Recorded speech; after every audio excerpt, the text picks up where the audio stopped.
وانشق البحار. Bismillahirrahmanirrahim. Innal hamdalillah nahmaduhu wa nasta'inuhu wa nastaghfiruh wa na'udzu billahi min syururi anfusina wa min sayyiati a'malina may yahdihillahu fala mudhillalahu wa may yudlil fala hadiyalah. Wa asyhadu an la ilaha illallah wahdahu la syarikalah wa asyhadu anna Muhammadan abduhu wa rasuluh, amma ba'du.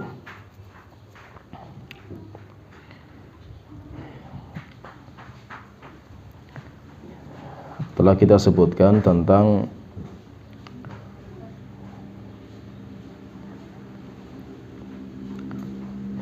mazhab-mazhab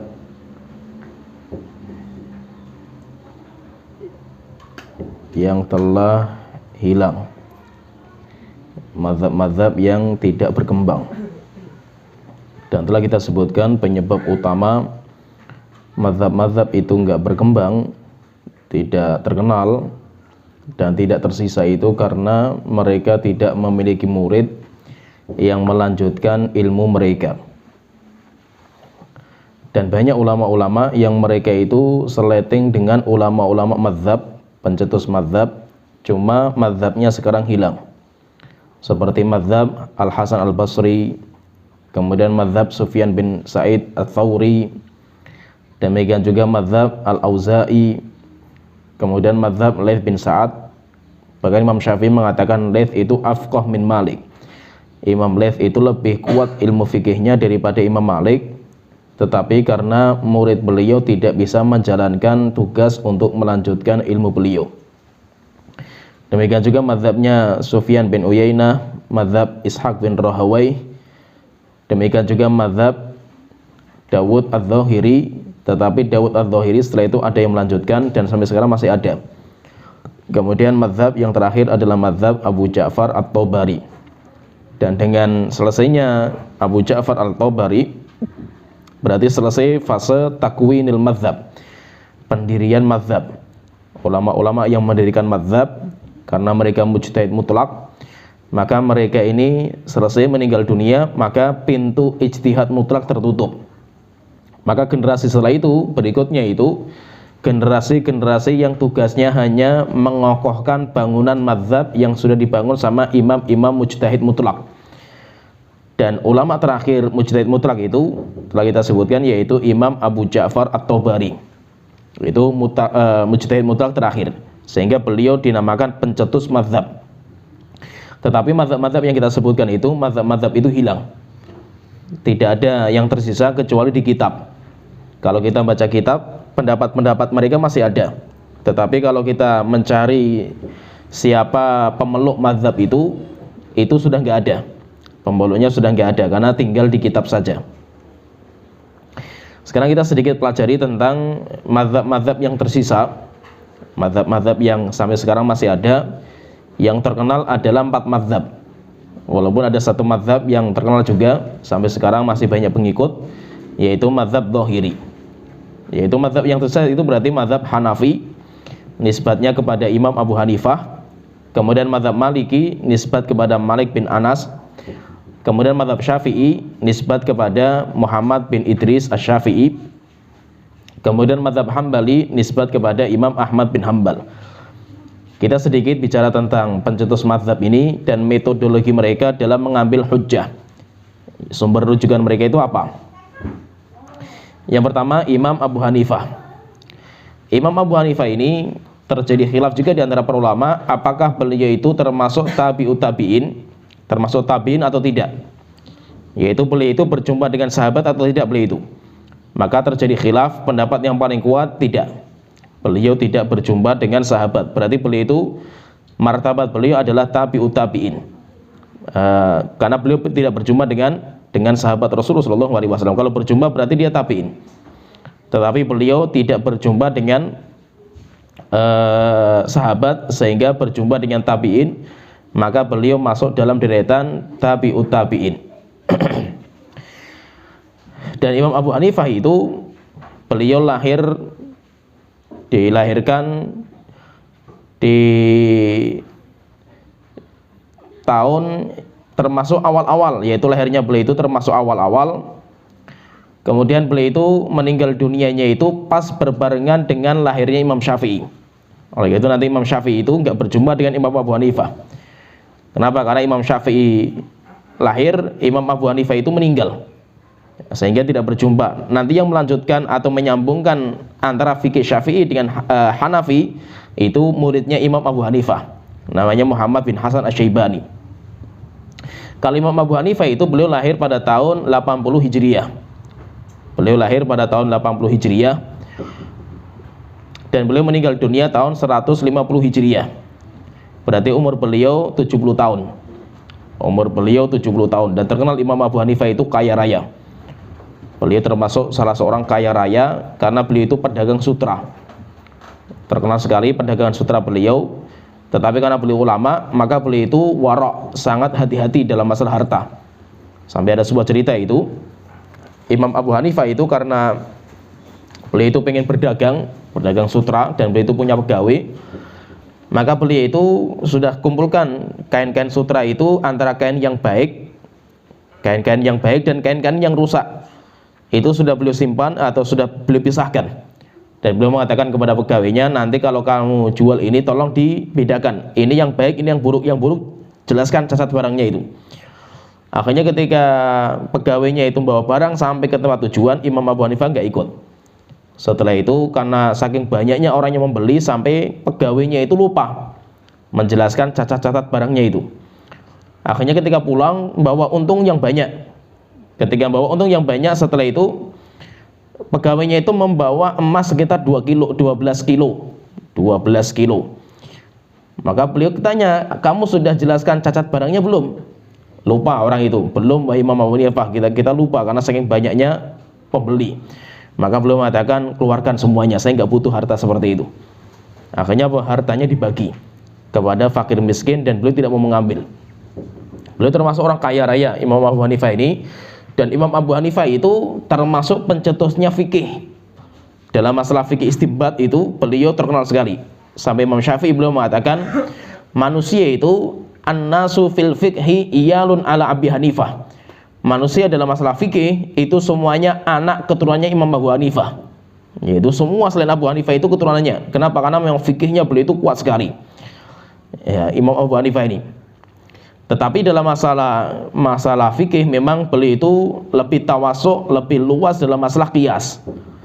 Beliau itu telah kita sebutkan, Imam Abu Hanifah itu termasuk yang selektif dalam masalah hadis. Sehingga hadis yang beliau terima itu memang selektifnya sekali, yaitu beliau itu syaratnya itu ketat sekali. Maka hadis yang sampai kepada beliau itu sedikit. Hadis yang sampai kepada beliau sedikit. Sedangkan di Irak itu masalah itu banyak sekali di Irak itu, karena di sana tempatnya itu banyak perkara bid'ah dan yang lainnya banyak di sana itu. Akhirnya Imam Abu Hanifah itu lebih mengedepankan qiyas. Maka tawasuk sekali dalam masalah qiyas, dan qiyas itu namanya qiyas itu analogi. Sehingga masalah-masalah yang belum ada itu sudah beliau bicarakan. Bahkan dalam beberapa yang ada itu beliau itu sudah membahas tentang sholat di atas rembulan. Itu bagaimana sholatnya itu sudah beliau bahas. Kenapa? Karena analogi. Sehingga kuat sekali analoginya itu. Tapi terkadang bahwa satu hadis itu bisa dibangun di atas banyak sekali masalah ini. Tapi terkadang hadisnya lemah. Nah itu dalam masalah fikih itu nanti banyak sekali permasalahan di dalam mazhab Hanafi disebabkan karena rujukannya itu hadisnya lemah. Sehingga nanti banyak permasalahan itu di dalam fikihnya itu banyak permasalahan yang menyelisih jumhur. Kenapa? Karena memang hadisnya sedikit mereka itu, tapi yang kuat itu kiasnya. Analogi akalnya itu kuat mereka itu, karena sering dikenal dengan julukan madrasah ahli ra'yi. Mereka lebih kuat ra'yunya, pendapat akalnya daripada dalilnya, karena lemah dalam masalah dalil mereka itu. Dan Imam Abu Hanifah ini, beliau itu punya muridnya banyak. Murid yang paling terkenal melanjutkan fikih beliau itu dua. Yang pertama Muhammad bin Hasan Asy-Syaibani, yang itu nanti menyelamatkan Imam Syafi'i sampai akhirnya Imam Syafi'i selamat dari hukuman mati karena beliau, karena Muhammad bin Hasan Asy-Syaibani. Kemudian yang kedua Qadhi Abu Yusuf, Qadhi Abu Yusuf. Jadi dua-duanya itu yang paling terkenal, sehingga yang melanjutkan ilmunya Imam Abu Hanifah ya dua orang ini. Nanti mereka punya murid-murid dan mereka menyebarkan sampai sekarang fikihnya masih ada. Fikihnya beliau itu Imam Abu Hanifah sampai sekarang masih ada. Kenapa? Karena dua muridnya ini. Kalau Muhammad bin Hasan Asy-Syaibani itu orang miskin. Ceritanya itu beliau itu orang miskin. Beliau itu diperintahkan sama bapaknya untuk kerja. Tapi Muhammad bin Hasan Asy-Syaibani itu sukanya belajar, cerdas dia itu. Sehingga kalau suruh kerja itu dia gitu malas. Kenapa? Karena senang sekali untuk datang majelis ilmu. Maka dari rumah dia ke tempat kerja itu melewati majelisnya Imam Abu Hanifah. Beliau itu kalau sudah lewati majelisnya itu, maka beliau itu duduk mampir karena senang sekali terhadap ilmu itu. Akhirnya dicari sama bapaknya. Ketika dicari, mesti dicarinya itu di majelisnya Imam Abu Hanifah. Sampai akhirnya kalau sudah dapat sama bapaknya itu dipukuli itu Muhammad bin Hasan itu. Bapaknya mengatakan, kamu kalau belajar itu nggak dapat duit kamu itu. Kita itu orang miskin. Kita itu kalau nggak kerja nggak dapat uang kita itu. Akhirnya suatu ketika sampai kabarnya kepada Imam Abu Hanifah. Akhirnya Imam Abu Hanifah itu membeli anaknya. Kamu butuh berapa uang setiap bulan? Tak kasih uang, yang penting anak kamu itu belajar. Dia itu orang pintar. Sampai Abu Hanifah mengatakan kalau nanti dia itu belajar terus, nanti dia itu akan makan sebuah makanan yang tidak memakan makanan itu kecuali karangan raja saja. Akhirnya benar, Abu Hanifah meninggal dunia. Muhammad bin Hasan itu dijadikan sebagai pejabat negara, dekat sekali sama raja waktu itu. Sampai akhirnya ketika diundang makan itu, ketika ada pesta di kerajaan, raja itu bikin masakan spesial. Bahkan di kerajaan saja nggak setiap hari dimakan itu, khusus undangan spesial saja. Akhirnya ketika diundang juga Muhammad bin Hasan kaget melihat makanan apa ini. Maka beliau tanya sama rajanya itu, raja ini makanan apa ini? Disebutkan namanya, maka Muhammad bin Hasan itu tertawa. Maka ditanya sama rajanya, kenapa kamu tertawa? Maka dia cerita, saya ingat guru saya. Guru saya itu dulu mengatakan kalau saya belajar terus, saya nanti akan makan makanan yang spesial, tidak akan makan makanan itu kecuali keluarga kerajaan saja. Dan sekarang saya bisa memakan itu. Dan benar sekali ucapan guru saya. Nah, jadi Muhammad bin Hasan Asy-Syaibani ini termasuk orang yang penting dalam fikih mazhab Hanafi, karena dia melanjutkan. Nanti ceritanya dengan Imam Syafi'i itu, kenapa kok bisa ketemu Imam Syafi'i itu dengan beliau itu? Karena Imam Syafi'i itu nanti ketika di Yaman, beliau itu hidup di Yaman itu beliau masih muda, pengikutnya banyak. Akhirnya ulama-ulama zaman itu yang di Yaman itu hasad. Maka menuduh, melaporkan berita hoak, fitnah bahwasanya Imam Syafi'i itu pengen mengkudeta negara. Akhirnya sampai kepada Harun ar-Rasyid. Akhirnya marah, setelah itu diikat, dirantai, kemudian dibawa sampai teman-temannya sekitar berapa orang ditangkap dan beberapa orang sudah dipenggal, sudah dihukum mati. Tinggal Imam Syafi'i mau dihukum mati juga itu. Akhirnya ketika itu ini rajanya sebelahnya Muhammad bin Hasan. Maka ketika mau dihukum mati, Imam Syafi'i itu mengeluarkan hujahnya, dan ketika berdiskusi itu cerdas sekali. Akhirnya apa? Imam Muhammad Asy-Syaibani itu, Muhammad bin Hasan itu memberikan syafaat. Akhirnya apa? Selamat, Imam Syafi'i itu selamat dari hukuman mati. Setelah itu diajak pergi ke rumah. Akhirnya di rumahnya itu nanti Imam Syafi'i itu belajar fikih mazhab Hanafi dari jalur Muhammad bin Hasan Asy-Syaibani. Belajar dari situ. Sebelumnya Imam Syafi'i itu sudah belajar hadis dari Imam Malik. Setelah itu melanjutkan di situ belajar sampai kuat sekali ilmu ra'yu beliau. Maka beliaulah yang bisa menggabungkan antara dua madrasah. Madrasah Ahlul Hadis yang kuat dalam masalah hadis dan madrasah ahli ra'yi yang kuat dalam masalah istinbat. Digabungkan sama Imam Syafi'i dari jalur Muhammad bin Hasan Asy-Syaibani. Nah, jadi murid beliau yang paling terkenal itu dua ini, Al-Qadhi Abu Yusuf dan Muhammad bin Hasan Asy-Syaibani. Sedikit bicara tentang Abu Hanifah ini masalah akidah. Imam Abu Hanifah itu dengan ulama-ulama yang lain, ulama mazhab itu nggak ada khilaf dalam masalah usul akidah Ahlussunnah. Tidak ada perbedaan. Bedanya masalah fikih, demikian juga masalah furu' akidah beda. Ada beberapa perbedaan. Tapi dalam masalah usul akidah Ahlussunnah tidak terjadi khilaf. Kecuali dalam satu masalah. Kecuali dalam satu masalah, yaitu apa? Musammal iman, dalam penamaan iman.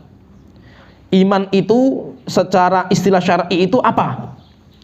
Yaitu nama iman itu apa? Kalau jumhur ulama, hampir semua ulama Ahlussunnah wal Jamaah itu mengatakan iman itu ucapan, perbuatan, keyakinan. Ucapan lisan, perbuatan badan, keyakinan hati.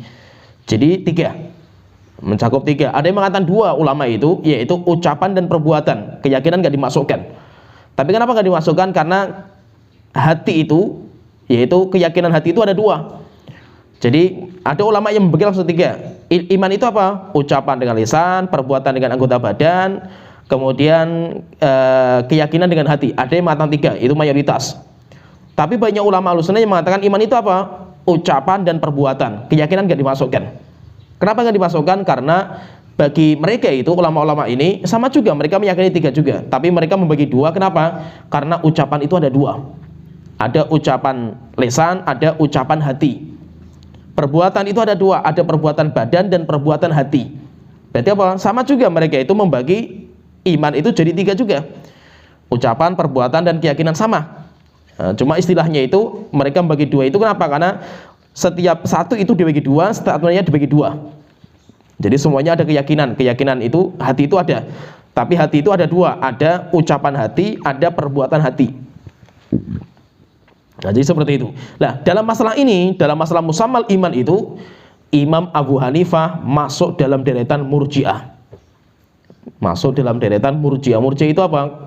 Sekte kelompok yang mengakhirkan, namanya Murji'. Murji' itu irja, irja itu takhir, mengakhirkan amal, sehingga amal tidak dimasukkan dalam penamaan iman.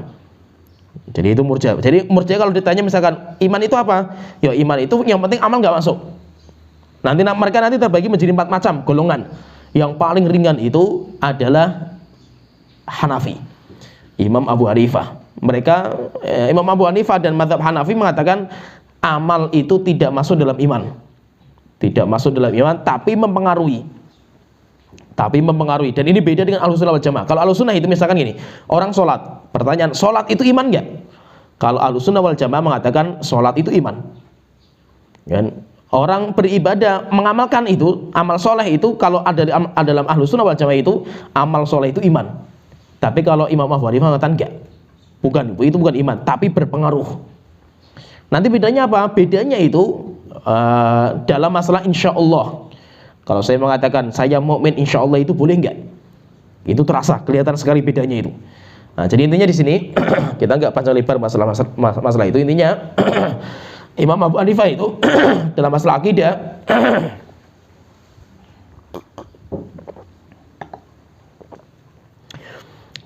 akidah itu beliau berbeda di dalam masalah musammal iman. Kalau yang lain tidak ada perbedaan. Cuma masalah musammal iman berbeda. Itu saja perbedaan mereka antara Imam Abu Hanifah dan jumhur itu pun berbeda juga. Kalau mazhab Hanafi mengatakan itu khilaf lafzi. Itu namanya khilaf lafzi. Itu cuma ucapan saja, lafadznya beda, tapi maknanya sama. Karena apa? Amal itu sama-sama berpengaruh.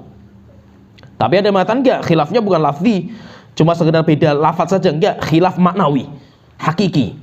Perbedaan itu ada. Sehingga apa? Ketika itu ada perbedaan yang nyata dalam praktek, akhirnya apa? Abu Hanifah dimasukkan dalam kategori Murji'ah. Tetapi dinamakan dengan Murji'atul Fuqaha. Murji'ahnya dari kalangan ahli fikih, Imam Abu Hanifah itu. Cuma itu saja, kalau yang lain nggak ada terjadi khilaf di antara para ulama, nggak ada.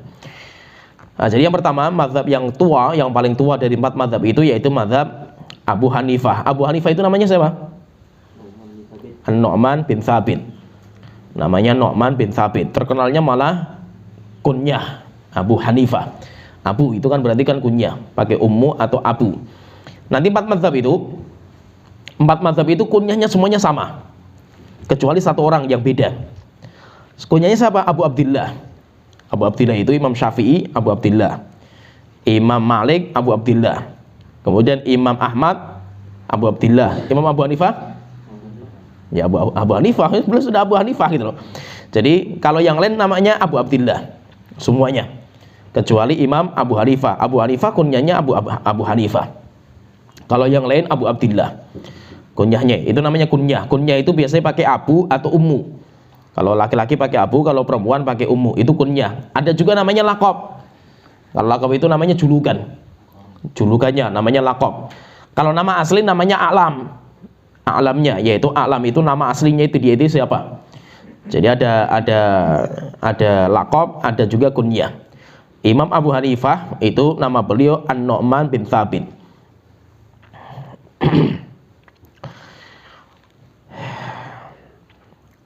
Kemudian kita masuk yang kedua, yaitu Imam Malik.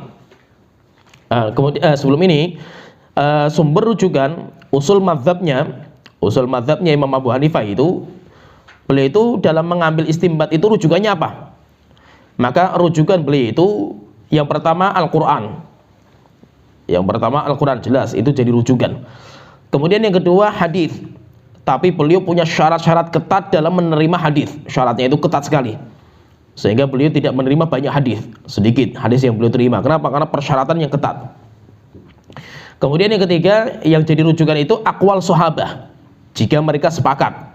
Kalau sahabat sepakat itu hujjah. Terus bagaimana kalau mereka itu berbeda pendapat? Kalau berbeda pendapat, maka mereka itu dicari pendapat yang paling kuat. Itu metodenya Imam Abu Hanifah. Jadi mereka masih memakai akwal sahabat. Imam Abu Hanifah itu masih menjadikan akwal sahabat, ucapan sahabat rujukan. Tapi kalau ucapan tabi'in, tidak. Maka beliau mengatakan kalau ada ucapan tabi'in berbeda-beda masalah tabi'in, maka beliau mengatakan nahnu ana rijalun wa hum rijal. Mereka laki-laki, saya laki-laki juga itu. Sehingga bahwa saya istimbat, saya akan keluar dari khilaf mereka. Maksudnya apa? Kalau di sahabat itu ada dua perbedaan, sahabat menjadi dua pendapat misalkan dalam satu masalah, maka beliau tidak akan keluar dari itu. Tidak akan menambah khilaf menjadi tiga. Beliau mencukupkan dua, tapi beliau mencari pendapat yang paling kuat dari pendapat sahabat ini. Tapi kalau khilafnya bukan di sahabat, tapi khilafnya di tabi'in, maka beliau tidak mengambil ucapan tabi'in. Tidak mengambil ucapan tabi'in. Maka terkadang kalau tabi'in ada dua pendapat, beliau terkadang bikin yang ketiga. Kenapa? Karena tabi'in itu kalau kata beliau hum rijal wa nahnu rijal. Mereka laki-laki, kita laki-laki juga. Kenapa? Karena tabi'in. Tapi kalau sahabat, enggak, sahabat rujukan. Apalagi kalau sahabat itu sepakat. Kalau sahabat berbeda, maka Imam Abu Hanifah akan mencari pendapat yang paling dekat dengan Al-Quran dan Sunnah, dan tidak akan keluar dari khilaf mereka. Khilafnya dua pendapat, ya sudah dua saja, milih satu dari dua, tidak akan keluar dari perbedaan sahabat. Kemudian yang ketiga, sumber rujukan beliau itu yang keempat adalah ijma'. Ya, ijma'. Kemudian yang selanjutnya qiyas. Dan masalah qiyas ini beliau itu berlebihan dalam masalah qiyas. Sampai akhirnya banyak diingkari. Apalagi mazhab Maliki itu sangat keras mengingkari mazhab Hanafi dalam masalah qiyas. Kenapa? Karena terlalu tawasuk, terlalu luas sekali pembahasan masalah qiyas itu. Kemudian yang selanjutnya al-istihsan. Beliau punya juga cara istimbat itu adalah al-istihsan. Istihsan itu menganggap baik sebuah amalan. Ini amal ini baik ini. Kalau ditanya dalilnya mana? Dalilnya nggak ada, tapi ini baik, zaman ini baik sekali ini. Maka patokannya istihsan ini. Nanti kalau dalam mazhab Syafi'i diingkari, istihsan nggak boleh. Bahkan beliau keras sekali Imam Syafi'i sampai mengatakan man istahsana faqad syara'a. Siapa yang mengihtisan, menganggap baik sebuah amalan tanpa dalil, maka dia itu telah membuat syariat yang baru. Tapi dalam mazhab Hanafi, beliau pakai istihsan. Kemudian yang terakhir, rujukan beliau itu adalah al-urf, adat budaya. Adat dan budaya bisa dipakai selama tidak menyelisih dalil yang jelas. Itu jadi sumber rujukan beliau seperti ini. Yaitu sumber atau namanya usul mazhab. Usul mazhab. Jadi pondasi mazhab dalam mengambil hujjah itu apa? Maka beliau punya seperti ini. Sekarang kita masuk yang kedua, imam yang kedua yaitu Imam Malik. Nama beliau adalah Imam Malik bin Anas al-Asbahi. Bukan Anas bin Malik. Malik bin Anas. Anasnya itu bukan Anas bin Malik, enggak, beda jauh. Beliau adalah Imam Malik bin Anas, beda. Malik bin Anas. Beliau lahir pada tahun 93 Hijriah. Dan beliau meninggal dunia pada tahun 179 Hijriah. Tahun 93 lahir, meninggal tahun 179. Umur beliau 90 tahun, dan itu termasuk ulama mazhab yang paling tua umurnya, yaitu Imam Abu Hanifah ini. Nanti dari Imam Malik ini, dari 4 mazhab itu nanti yang paling muda, meninggal paling muda itu Imam Syafi'i. Imam Syafi'i itu yang paling muda, dan yang paling tua Imam Malik, sampai umur beliau 90 tahun. Nah, kalau Imam Malik ini, Imam Malik itu terkenal dengan julukan Imam Daril Hijrah. Lakopnya beliau itu Imam Daril Hijrah. Kenapa? Karena beliau itu menjadi imam rujukan di Madinah. Dan Madinah itu tempatnya hijrahnya Rasulullah SAW, Darul Hijrah, tempat hijrahnya beliau. Sehingga beliau jadi imamnya di situ. Dan Imam Malik ini kuat sekali masalah hadis. Beliau kuat sekali karena kenapa? Karena Madinah itu memang kekuatan Madinah itu hadis. Kekuatan Madinah itu hadis. Kalau kekuatan Mekah itu kan tafsir, Quran dan tafsir karena ada Abdullah bin Abbas. Tapi kalau Madinah enggak, Madinah itu sumbernya hadis. Oleh karena itu hadisnya beliau itu kuat sekali. Dan para ulama itu mengatakan, Imam Syafi'i dan yang mengatakan kalau silsilah itu Imam Malik, kemudian dari Nafi', kemudian dari Abdullah bin Umar, kata beliau, kata para ulama itu adalah silsilah zahabiyah, silsilah emas. Silsilah emas itu apa? Silsilah di mana sanadnya itu ulu. Sanadnya itu ulu. Nanti kalau kita belajar mustalah itu ada namanya ulu dan nazil. Ulu itu apa? Ulu itu sanadnya dekat. Yaitu antara dia dengan Rasulullah itu nggak banyak orang, itu namanya ulu. Tapi kalau antara dia dan Rasul itu banyak orang yang dilalui, maka itu namanya nazil. Paham ya? Jadi ada namanya sanad yang ulu dan nazil. Apalagi yang ulu itu sudah sanadnya ulu tinggi dan sanadnya itu dari orang-orang besar.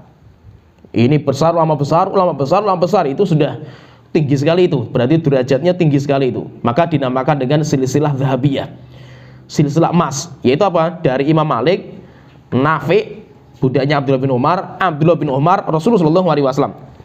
Jadi cuma dari Imam Malik sampai Rasulullah itu melewati 2 orang saja itu. Itu berarti apa? Sanadnya tinggi sekali.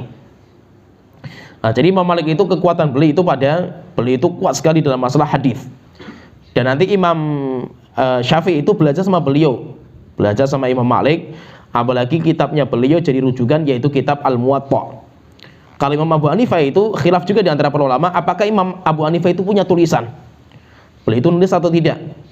Yang terkenal itu Imam Abu Hanifah itu ngajar, tapi yang melanjutkan tulisannya itu adalah muridnya.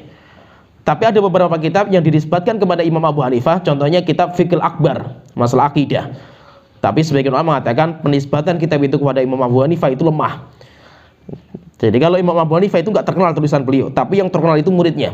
Apalagi Qadhi Yusuf itu tulisannya banyak. Tetapi kalau Imam Malik punya tulisan jadi rujukan dalam mazhab, yaitu kitab Muwatta. Sehingga Imam Syafi'i itu ketika belajar sama Imam Malik, beliau itu sudah menghafal kitab Muwatta itu. Dan Imam Malik itu pernah beliau itu bermimpi, dalam mimpinya itu ketemu sama Rasulullah SAW, kemudian ditunjukkan di bawah mimbarnya Rasulullah itu ada minyak wangi. Dan Imam Malik sudah mengambil. Ketika tanya sama para ulama, maka ulama mengatakan berarti kamu itu nanti akan menyimpan warisan Rasulullah SAW, yaitu hadis. Akhirnya benar, beliau menjadi ulama hadis zaman itu. Usul mazhabnya Imam Malik itu membangun usul mazhabnya itu dibangun di atas apa hujahnya itu? Yang pertama Al-Quran. Sumber rujukan beliau adalah Al-Quran. Nanti dari itu nanti kita akan pahami itu. Nah, dari usul mazhab itu nanti akan kelihatan beda-beda. Jadi yang pertama Al-Quran, kemudian yang kedua hadis, kemudian yang ketiga ijma. Ini hampir sama dengan Imam Abu Hanifah. Ya, Imam Abu Hanifah juga menetapkan 3 itu. Kemudian yang keempat, beliau punya sumber rujukan berbeda sama mazhab yang lain, tapi dikritik juga sama para ulama, yaitu apa? Amal ahlil Madinah al-Qadim, amalnya penduduk Madinah yang dulu. Yang dulu itu kapan? Sebelum terbunuhnya Utsman. Itu jadi rujukan beliau. Sehingga apa? Sehingga ini perbuatan ahli Madinah itu hujah. Dan itu dikritik oleh para ulama, termasuk sama Imam Syafi'i. Imam Syafi'i keras sekali mengkritiki Imam Malik dalam masalah ini, dalam masalah amal ahli Madinah ini. Jadi kalau amal ahli Madinah itu nanti dilihat amal ahli Madinah sebelum dibunuhnya Utsman atau setelah dibunuhnya Utsman. Kalau sebelum dibunuhnya Utsman, sebelum Utsman itu meninggal itu ulama mazhab Maliki sepakat semuanya itu hujah. Tapi kalau setelah Utsman meninggal dunia, ulama mazhab Maliki khilaf di antara mereka. Tapi ahli tahqiqnya itu, ya ulama-ulama yang menjadi rujukan itu dalam mazhab Maliki itu, mereka mengatakan kalau setelah meninggalnya Utsman itu bukan hujah. Yang bisa dijadikan hujah itu sebelum meninggalnya Utsman bin Affan. Kemudian yang selanjutnya sumber rujukannya itu adalah ucapan sahabat. Bahkan mereka itu mazhab Maliki lebih mendahulukan ucapan sahabat daripada qiyas. Kemudian selanjutnya sumber rujukannya itu adalah qiyas, tapi mazhab Maliki sangat simpel kiasnya dan disempitkan kias itu. Enggak seperti mazhab Hanafi. Kalau mazhab Hanafi berlebihan dalam masalah kias, kalau mazhab Maliki diringkas-ringkaskan itu.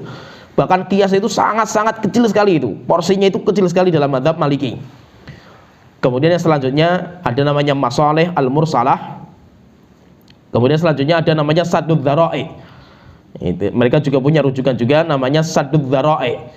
Yaitu saddud dzara'i itu ya saddud dzara'i, sarana untuk kejelekan. Itu sebuah yang mubah, misalkan perkara mubah, tapi itu bisa menjadi sarana dosa, maka itu diharamkan.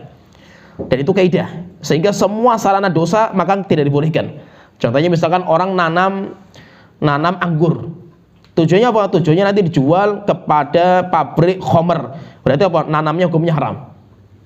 Itu namanya saddud dzara'i. Untuk apa? Untuk menutup pintu kepada dosa. Walaupun apa perbuatannya itu mubah gitu. Tapi itu akan membuka pintu dosa, akhirnya ditutup. Nah, itu namanya saddud dzara'i. Menutup sarana yang bisa mengarahkan kepada dosa. Kemudian beliau juga memiliki rujukan juga usul madzhabnya itu beliau punya istihsan. Kemudian yang selanjutnya beliau juga punya uruf. Beliau itu punya uruf. Ini sumber rujukan beliau, ya, sumber rujukan dalam mazhab Maliki. Kemudian selanjutnya kita masuk yang ketiga, Al-Imam Syafi'i. Al-Imam Syafi'i, Muhammad bin Idris Asy-Syafi'i. Asy-Syafi'i itu kakeknya, namanya Syafi'i. Dan Imam Syafi'i itu terkenal sekali dengan Syafi'i. Padahal Syafi'i itu kakek, berarti anak keturunan Syafi'i. Syafi'i itu maksudnya itu anak keturunan Syafi'i. Seperti Taimiyah itu anak keturunan wanita namanya Taimiyah. Jadi Taimiyah itu namanya Ibnu Taimiyah. Taimiyah itu neneknya lagi, bukan di atasnya nenek. Bukan nenek tapi di atasnya itu. Karena ketika anak perempuan itu dilahirkan itu di tempat namanya Taima, sehingga dijuluki dengan Taimiyah. Maka anak-anaknya itu namanya Ibnu Taimiyah. Maka Ibnu Taimiyah itu banyak. Ibnu Taimiyah Syekhul Islam. Kakeknya juga Ibnu Taimiyah juga. Namanya Abul Barakat tapi kalau kakeknya itu. Ya, jadi Ibnu Taimiyah Syekhul Islam. Ahmad bin Abdul Halim itu ulama besar mazhab Hambali juga. Kakeknya Abdissalam itu juga ulama besar mazhab Hambali. Tiga-tiga itu semuanya ulama. Yang paling terkenal itu Syekhul Islam dan kakeknya. Kakeknya sampai punya tulisan namanya Al-Muswaddah, jadi rujukan mazhab Hambali. Semuanya ini namanya Ibnu Taimiyah. Kenapa? Karena semuanya itu anaknya dari Taimiyah. Taimiyah itu anak seorang wanita itu, anaknya Taimiyah, sehingga itu semuanya Ibnu Taimiyah. Tapi kalau dijuluki Ibnu Taimiyah itu berarti Ibnu Taimiyah yang kecil. Yaitu siapa? Yaitu Ahmad itu. Yang dinamakan dengan gelarnya namanya Syekhul Islam. Nah, demikian juga Syafi'i. Syafi'i itu nama orang. Syafi'i itu kakek. Nah, Imam Syafi'i itu namanya Syafi'i kenapa? Anak keturunan dari Syafi'i. Yaitu keluarganya Syafi'i, anak keturunan Syafi'i. Dinamakan dengan Syafi'i. Kalau nama beliau adalah Muhammad bin Idris. Beliau lahir pada tahun 150 Hijriah. Beliau lahir tahun 150 Hijriah, meninggal tahun 204 Hijriah. Umur beliau 54 tahun. Nah, masih muda, berarti termasuk yang paling muda itu beliau. Dan beliau itu lahirnya nanti di Gaza. Lahir di Gaza, di Palestina. Kemudian umur 2 tahun bapaknya meninggal. Akhirnya dibawa pulang ke Mekah sama ibunya. Kemudian dirawat sama ibunya. Karena ibunya miskin, maka Imam Syafi'i itu sederhana hidupnya itu. Tetapi memang cerdas. Imam Syafi'i itu cerdas sampai ketika mau lahiran itu ibunya mimpi. Keluar dari kemaluannya itu bintang. Setelah itu menerangi langit, naik ke atas langit, bintang itu sampai terang benderang. Setelah itu bintangnya itu berjalan, kemudian bintangnya itu jatuh di Mesir. Dan rupanya benar Imam Syafi'i itu meninggalnya di Mesir. Nah, jadi mimpi ibunya seperti itu. Nah, Imam Syafi'i ini karena cerdas sekali, tapi orang miskin, maka beliau itu kalau belajar itu nggak punya peralatan. Sampai diriwayatkan itu, beliau itu kalau belajar sama Imam Malik itu, beliau itu kalau belajar itu karena yang lain punya pena, bisa nulis hadis, beliau nggak bisa karena beliau orang miskin. Maka beliau itu memasukkan jarinya ke mulut. Setelah itu telapak tangan kiri itu dibuka, ditulis pakai lidah, air ludah itu. Ditulis, dibaca, dihapus. Tulis, baca, dihapus. Sampai akhirnya teman-teman sebelahnya itu jijik. Maka beliau tanya sama Imam Malik, kenapa kamu Syafi'i seperti ini? Maka beliau cerita, yang lain itu punya orang tua yang membiayai, kalau saya nggak punya. Maka saya belajarnya seperti ini. Belajarnya seperti ini. Sehingga untuk memotivasi belajar itu ibunya. Oleh itu peran ibu itu luar biasa dalam memotivasi anak untuk belajar. Suatu ketika beliau itu mengembara, pulang itu membawa banyak sekali itu barang-barang ilmu itu, tulang, kulit, ditulis ilmu itu. Sampai ditumpuk di rumah sampai penuh rumahnya itu. Maka ibunya mengatakan, Syafi'i bayi anakku, ilmu itu enggak seperti ini. Ilmu itu adalah apa yang ada di hati kamu. Itu namanya ilmu, bukan yang ada di kertas, bukan ada yang di buku, bukan. Tapi ilmu itu yang di dalam hati kamu. Akhirnya beliau hafal semua itu. Dan setelah itu kuat sekali. Dan beliau itu, Imam Syafi'i itu yang bisa mengumpulkan semua ilmu. Yaitu ilmu dalam masalah din. Beliau itu belajar Al-Quran sampai hafal Quran mutkin. Setelah itu beliau belajar bahasa Arab sampai kuat sekali, lughah Arabiyahnya itu kuat, sampai ucapan beliau itu hujjah. Bahkan Imam Ahmad Syakir itu dalam tahqiqnya terhadap kitab Ar-Risalah, beliau itu terkadang membuat kaidah bahasa Arab dari ucapannya Syafi'i. Imam Syafi'i mengatakan dalam kitabnya kayak gini, akhirnya diambil, berarti kaidah bahasa Arab itu kayak gini. Jadi masih ucapan Imam Syafi'i itu bisa dijadikan hujjah untuk menetapkan kaidah bahasa Arab. Padahal apa, beliau termasuk mutakhirin sebenarnya dalam masalah bahasa Arab, enggak ghairu mu'tamad itu zaman beliau. Tetapi beliau bisa jadi rujukan. Kenapa? Karena ucapan beliau itu fasih. Beliau itu cerdas sekali dan fasih ucapannya itu, bahasa Arabnya itu. Setelah itu beliau mengembara, belajar Imam Malik, belajar hadis. Kemudian setelah itu nanti belajar fikih, istimbat kepada Muhammad bin Hasan Asy-Syaibani.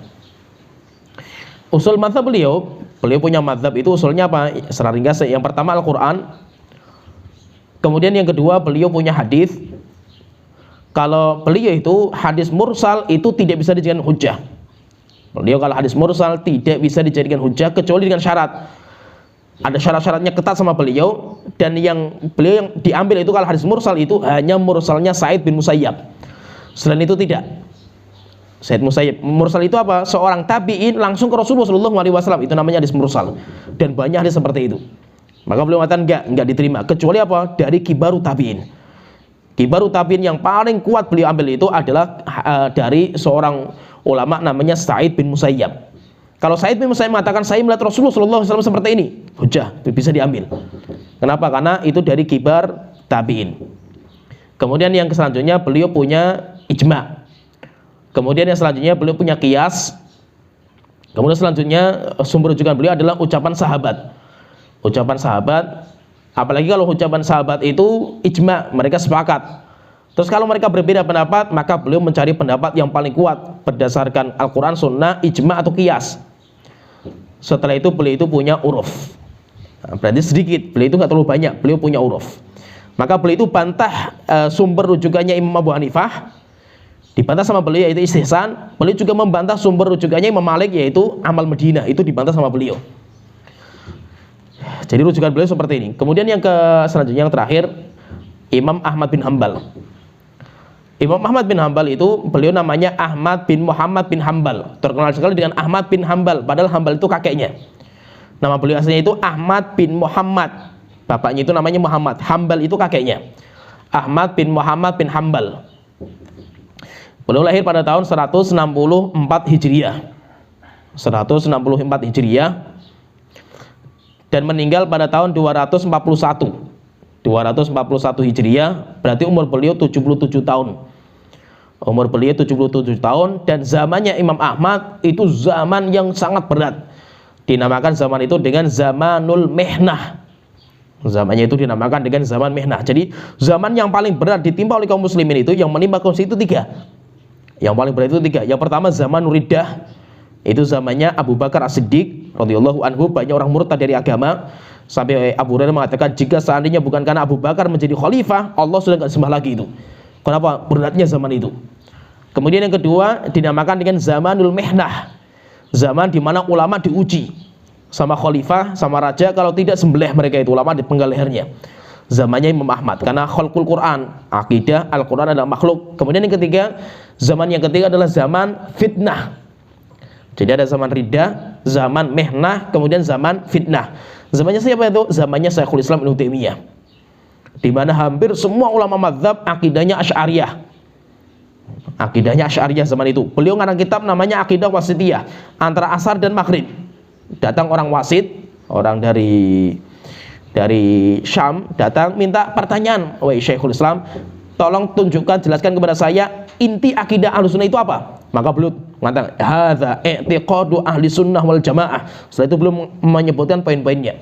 Akhirnya apa? Asy'ariyah waktu itu marah semua mazhab. Jadi datang kepada khalifah, mereka memfitnah Syekhul Islam dengan akidah yang rusak. Setelah itu Syekhul Islam dipenjara. Akhirnya apa? Bolak-balik penjara sampai akhirnya meninggal di penjara. Dan Syekhul Islam nggak pernah khutbah di atas mimbar, nggak pernah. Kenapa? Zaman itu zaman ngeri, zaman fitnah zaman itu. Berarti tiga ini zaman yang paling berat. Nah, termasuk apa? Zamannya Imam Ahmad bin Hanbal. Kalau zaman Imam Ahmad bin Hanbal itu nanti khalqul Quran, zaman itu Imam Syafi'i itu mendapatkan. Tapi ramenya khalqul Quran itu di Irak. Kenapa? Karena di kalangan kerajaan waktu itu kan di Irak, di Baghdad. Maka Imam Syafi'i waktu itu di situ mendapatkan kasus seperti ini, kejadian seperti ini. Tapi Imam Syafi'i setelah itu hijrah, pindah ke Mesir. Di Mesir itu lebih kondusif daripada di Irak. Kenapa? Karena Irak itu panas sekali, sampai banyak ulama dipenggal lehernya di Irak itu. Tapi Imam Syafi'i beliau itu sudah pindah ke Mesir. Kenapa? Karena gubernur Mesir itu termasuk Ahlul Baitnya Rasulullah, sehingga punya hubungan dengan Imam Syafi'i. Akhirnya Imam Syafi'i pindah ke sana. Sedangkan Imam Ahmad itu memang orang Baghdad. Dia nggak bisa kemana-mana.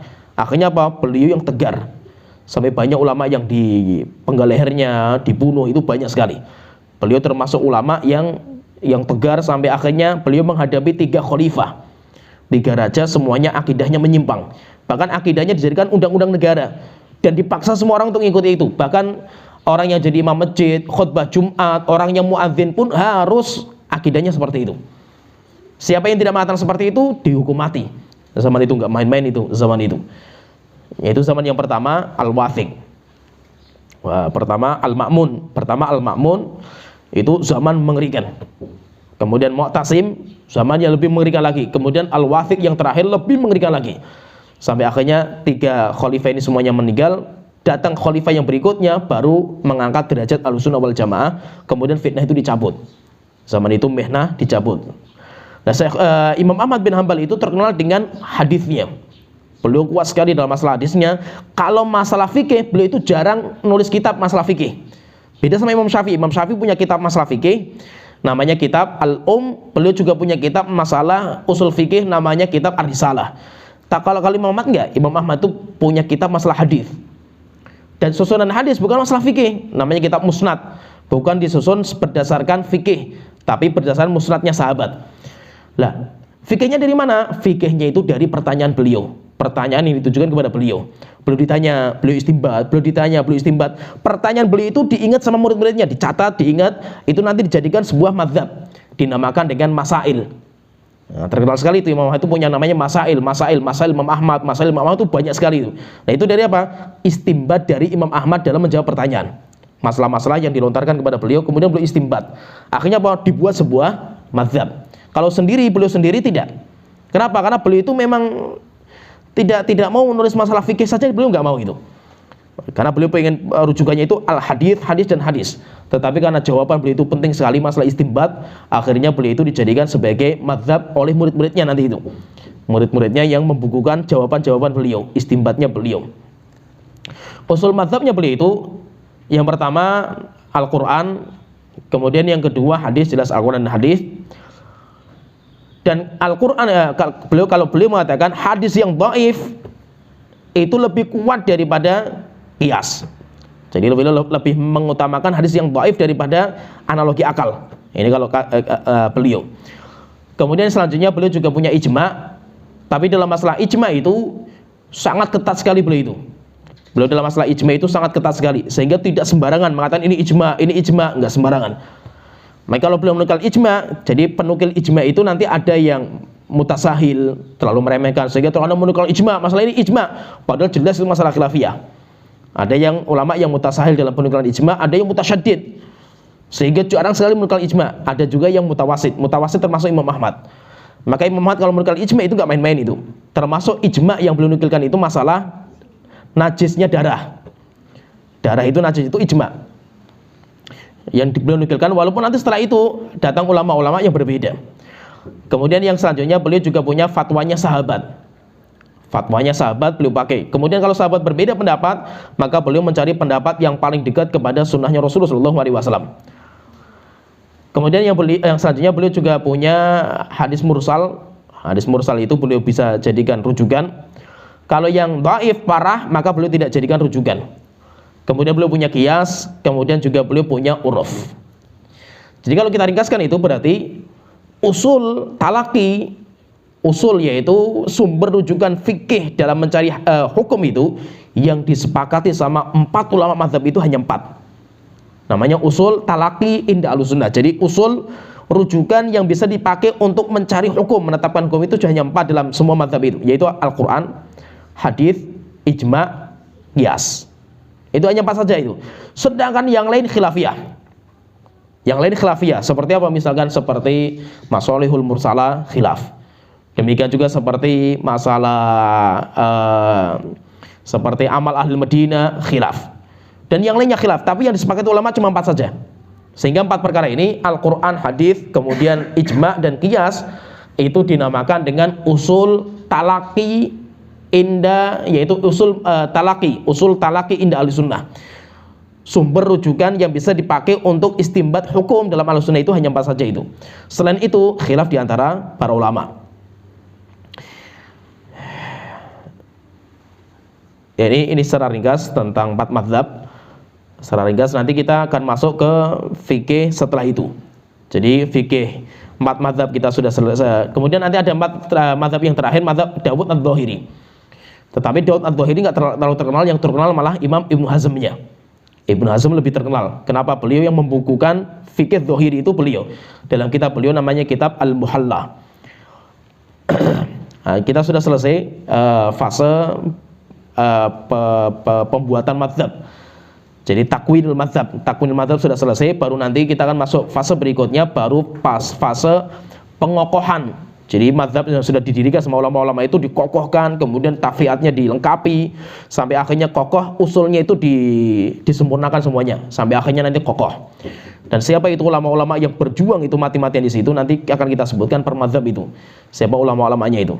Nanti insya Allah kita masuk di fase berikutnya. Ya, sampai di sini pembahasan kita.